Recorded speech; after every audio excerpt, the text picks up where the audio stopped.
This is a follow-up on my other video that I've posted today, and I've successively opened removed the smoke unit in the smoking tender.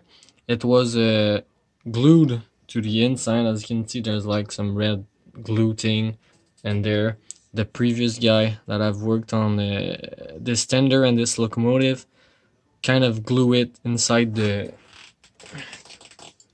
tender. You can see some more red glue.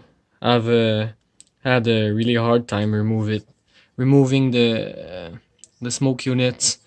So I've cleaned all the two brushes. I've cleaned and all the motor is working okay.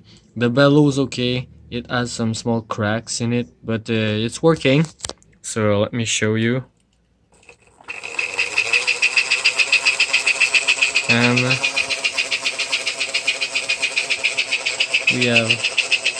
we have smoke, so that's nice. And this is HO scale.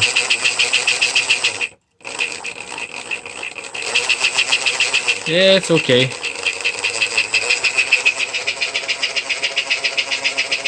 Yeah, this is a follow-up on that first video.